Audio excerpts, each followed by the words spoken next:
The drums of Oroma Kingdom pounded that morning, echoing through hills and valleys. It was the day of the annual harvest festival, when the people gathered to thank the gods for rain and abundance.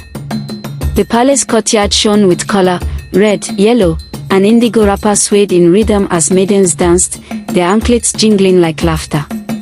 At the center of it all sat King Obi, tall and proud, with a crown of coral beads gleaming on his brow. By his side was his wife, Queen Nena, adorned in velvet cloth, her wrist heavy with ivory. Her smile stretched wide as the dancers performed, but in her heart, there was no joy. Her eyes, sharp as a hawk's, kept straying to the young maiden who sat just a few steps away, the king's daughter from his late first wife. Her name was Ada, daughter of the eagle. She was radiant, her beauty unforced, her laughter bright as morning dew. Though still a maiden, she moved with the grace of a queen, and the people loved her dearly. Whenever she walked in the marketplace, women pressed kola nuts into her hands, children ran to her side, and men bowed respectfully. It was this love that burned Nena's heart with jealousy. Why should they look upon her as though she were already queen, she whispered to herself. Am I not the one who wears the crown? Yet their eyes follow her, not me. This cannot stand. That night, as the moon climbed the sky, Nena called her maidservant. Listen, she said, her voice low and sharp. Tomorrow, take Ada to the river. Tell her to fetch water for the king's household. When she bends to fill her pot, push her into the current. The river is deep and strong, it will swallow her, and none will ever know. The maidservant trembled. She knew the river well, its waters were fierce. But fear of the queen bound her tongue. She nodded and obeyed. The next morning, she led Ada to the riverbank. The maiden sang as she walked, her voice clear as birdsong. She bent to fill her pot, and the servant's heart pounded. She raised her hands to push. But just then, the river stirred. A great fish leapt, scales flashing like mirrors. Ada laughed, clapping her hands. Oh! The river god sent us a sign of blessing, she cried. The maid's strength melted. How could she harm one so full of joy? When they returned, Ada poured cool water into the king's cup. The maid said nothing, but Nena's eyes narrowed. Her plan had failed. Nena's envy grew like a weed. She called the palace cook. Prepare a feast, she ordered, and in the fruit bowl, place one orange laced with poison. Serve it only to Ada. Say nothing, or your tongue will feed the vultures. The cook, terrified, obeyed. At the feast, platters of yam, pom soup, and roasted goat filled the tables. A golden bowl of oranges sat before Adogo. She reached for one, smiling. But the king, in high spirits, laughed and said, My daughter, you always take the sweetest fruits. Today, let your old father share in your fortune. He plucked the poison orange and bit deep.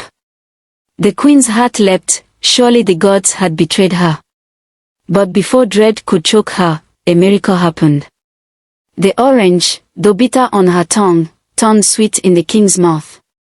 The poison lost its strength, for the ancestors guarded him.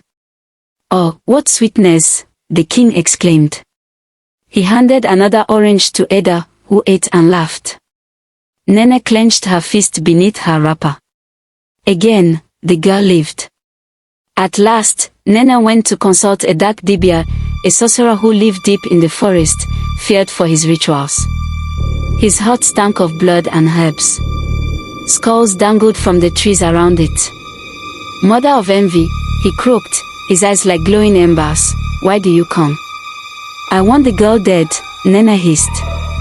Ada must never live to take my place. Give me power to end her. The dibia smiled, showing teeth black as coal. He handed her a small clay pot filled with ashes. Scatter this in her chamber, he whispered. When she sleeps, the spirits will strangle her breath. That night, Nena crept into Ada's room. The maiden lay peacefully, her face lit by the moon through the window. Nena's hands trembled as she scattered the ashes. But as the dust touched the ground, the air shifted. A soft wind blew through the window, sweeping the ashes away. A voice, low but firm, filled the chamber. "Jealous heart, your plots are seen. The innocent is under our wings." Nena staggered back, her knees weak. She fled before Ada could stir. Though her plots failed, Nena's bitterness only deepened. At last, she went to the king with a false tale. "My husband," she said, her face painted with false sorrow, "your daughter shames you. She plots with rivals to take your throne. The people whisper she seeks to overthrow us." The king frowned, troubled. "This cannot be. Ada is loyal." "Ask the guards," Nena pressed. "Ask the market women. They will tell you the same. If you will not believe me, then you endanger your crown." Her words sowed doubt like seeds. At last, the king, torn between love and suspicion, declared, "Let Adogo be sent into exile. If her heart is pure, the gods will return her to us. If not, she will perish." The people wept, but they could not oppose the king's word. With only a small calabash of water and a cloth wrapper, Ada was cast out. Alone, she wandered into the great forest. Thorns tore her feet, hunger gnawed her belly. At night, she lay shivering under trees. But she did not curse her fate.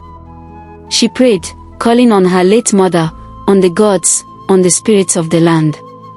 One night, as she slept by a stream, an old woman appeared, bent, with grey hair and eyes wise as the moon. "Daughter," she said, "why do you cry?" "I am cast out," Ada whispered. "But I have done no wrong." The woman smiled gently. "The pure of heart are never abandoned. Follow me." She led Ada to a hidden grove where fruits hung heavy, where streams sparkled with clean water, where wild animals bowed at her feet. "You will live," the old woman said. "In time, your truth will shine, and the world will see the lies." Then she vanished, leaving behind only the sound of wind through the leaves. Back in Oroma, things began to change. Crops failed. Children fell sick. Strange shadows haunted the palace. The priest declared, "The gods are angry. An innocent has been wronged." The people began to murmur against the queen. "She drove out the king's daughter. She has cursed us." When the king fell ill, his strength fading, messengers were sent across the land to find Ada. After many moons, they stumbled upon her grove. She returned, taller, stronger, her beauty now luminous as the morning sun. When she entered the palace, the king wept. "Daughter, forgive me. I was blind." The priests gathered, their voices stern. "The land will know no peace while envy sits on the throne. Queen Nena must answer." Nena, trembling, tried to flee, but the people seized her. She was brought before the shrine, where the gods were invoked. Thunder rumbled. A great wind blew, lifting her wrapper like wings. With a scream, she fell, struck down by her own wickedness. Peace returned to Oroma. The king's health was restored. Adogo was welcomed as the jewel of the kingdom, her name sung in every marketplace. Years later, when she herself became queen, she ruled with gentleness and justice. She never forgot the lessons of her exile, nor the dangers of envy. And so the griot sang, "Beware the jealous heart, for it devours itself. The innocent may suffer, but the gods do not sleep. In time, truth rises like the sun, and envy falls like a shadow at dusk."